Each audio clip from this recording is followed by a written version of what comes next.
मेरे सभी पढ़ाकू भाई बहनों का दिल से नमस्कार। मैं Vishnu Diwakar university of Delhi school of open learning का public administration in India BA programme का जो सब्जेक्ट है फर्स्ट सेमेस्टर का, उसका थर्ड पार्ट यहाँ पर आपको प्रोवाइड कराने वाला हूँ। तो जैसा कि आपने फर्स्ट एंड सेकंड क्वेश्चन देख लिया था, तो अब हम लोग जो है थोड़ा सा लास्ट से स्टार्ट करेंगे और जो भी आपके इंपॉर्टेंट क्वेश्चन है हम यहाँ पर सारे कवर कर रहे हैं ताकि आप लोगों को 10 मिनट के अंदर एक क्वेश्चन कंप्लीट मिल जाए आपको। ठीक है, तो वीडियो को ज्यादा देरी ना खींचते हुए हम लोग वीडियो को स्टार्ट कर लेते हैं। तो भैया आपका नेक्स्ट क्वेश्चन होने वाला है कैबिनेट सचिवालय, यानी कि कैबिनेट सचिवालय के ऊपर अगर क्वेश्चन आता है तो आपको ये आंसर लिखना है वहां पर। तो चलिए स्टार्ट कर लेते हैं। तो देखिए भैया, इसकी प्रस्तावना में आपको लिखना है कैबिनेट सचिवालय भारत सरकार का एक महत्वपूर्ण अंग है। बहुत साधारण शब्दों में आप लिख लेंगे, जो सीधे प्रधानमंत्री के अधीन कार्य करता है। तो कहने का मतलब यह है कि जो कैबिनेट सचिवालय होगा वो भारत सरकार का एक महत्वपूर्ण अंग माना जाता है और जो है प्रधानमंत्री के अंदर रहकर इसमें कार्य किया जाता है। ये भारत सरकार नियम 1961 के तहत कार्य करता है, यानी कि ये बताया गया था कि जो इसको लेकर आया गया तो 1961 के तहत लेकर आया गया था। और केंद्र सरकार के अलग अलग मंत्रालयों के बीच में जो तालमेल स्थापित करने वाली सर्वोच्च संस्था ये कहलाती है कैबिनेट सचिवालय। ठीक है, अब इसका संगठनात्मक संरचना देखिए इसकी। देखो, प्रशासनिक प्रमुख है इसमें, यानी कि जो कैबिनेट सचिवालय है इसका जो प्रशासनिक प्रमुख है, कैबिनेट सचिव कहा जाता है उसे।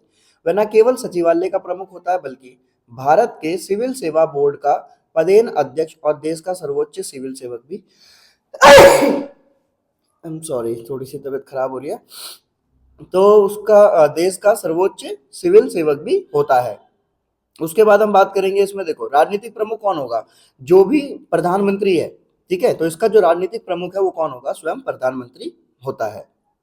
अब बात आती है कि जो इसके कार्य हैं, वर्क क्या है कैबिनेट सचिवालय के, तो उसके जो भी कार्य है वो यहाँ पर हम देखेंगे। देखो, कैबिनेट बैठकों का आयोजन कराना, यानी कि जो मंत्रिमंडल में जितनी भी उसकी समितियां हैं उन सब की जो बैठक होगी, उनका जो एजेंडा है वो सब तैयार होगा और बैठक के लिए आवश्यक दस्तावेज उपलब्ध कराता है और बैठकों की कार्रवाई का रिकॉर्ड रखता है कि कितनी देर तक ये कार्रवाई होगी। उसके बाद दूसरा पॉइंट आता है यहाँ पर मंत्रालयों के बीच में तालमेल बैठाना, यानी कि समन्वय। समन्वय मतलब तालमेल। जब किसी विषय पर दो या दो से अधिक मंत्रालयों के बीच मतभेद होता है, कोई भी डिस्प्यूट होता है, किसी भी प्रकार की बातचीत जो है समझ में नहीं आ रही है, तो कैबिनेट सचिवालय क्या करेगा, वहां पर जो है ना एक मीडिएटर के रूप में काम करेगा ताकि शासन जो है कैसे चल सके, बिल्कुल स्मूथली चल सके, सुचारू रूप से चल सके। ठीक है, तीसरा पॉइंट है यहाँ पर निर्णयों का अनुपालन करना। जो भी मंत्रिमंडल द्वारा लिए गए निर्णय होंगे उन सभी निर्णयों को संबंधित मंत्रालयों में लागू किया गया है या नहीं किया गया है, इसकी जो मॉनिटरिंग करनी है, इसकी जो निगरानी करनी है, इसका ये भी जो है किसका दायित्व है, सचिवालय का ही मुख्य दायित्व माना जाता है। ठीक है, फिर आ जाओ नियमों की व्याख्या करना। तो देखो, भारत सरकार कार्य संचालन नियम 1961 के तहत, जो भी मैंने आपको ऊपर बताया था कि प्रशासन के लिए जिम्मेदार है, यानी कि जो भी कार्य होगा, जो भी प्रशासन है उसके लिए जिम्मेदार है नियमों की व्याख्या के तहत, और जो कि वो कब अपनाई गई थी, 1961 के अंदर, 1961 के अंदर। उसके बाद में आता है आपका यहाँ पर संकट प्रबंधन। देश में कोई भी आपातकालीन, कोई भी इमरजेंसी आती है तो उस समय अलग अलग विभागों के बीच में जो सूचनाओं का जो आदान प्रदान बनेगा ना, वो भी कौन बनेगा, वो सचिवालय बनेगा। ठीक है, अब कैबिनेट सचिव की जो भूमिका है, द कैबिनेट सेक्रेटरी जो है उसकी जो भूमिका, उसका रोल है वो क्या है। देखो, वह प्रधानमंत्री का मुख्य सलाहकार होगा, मतलब जो प्राइम मिनिस्टर होगा उसको जो है एडवाइजर के रूप में, मतलब वो उसको एडवाइस देने वाला जो है एक एडवाइजर जो होगा वो कैबिनेट सचिव होगा। वो अलग अलग जितनी भी समितियां हैं, कमेटी ऑफ सेक्रेटरीज, उसकी अध्यक्षता करेगा और राज्य के जितने भी सचिवों के जो वार्षिक सम्मेलन है उनकी अध्यक्षता और केंद्र राज्य संबंधों को भी अच्छा बनाता है। अब इसकी इंपॉर्टेंस क्या है, देखो कैबिनेट सचिवालय को भारत के प्रशासन का मस्तिष्क माना जाता है। देखो कितना बढ़िया शब्द है ये, याद रखना कि जो कैबिनेट सचिवालय है वो भारत का जो प्रशासन होता है उसका जो ब्रेन है, उसका जो मस्तिष्क है, वो इसको बोला जाता है।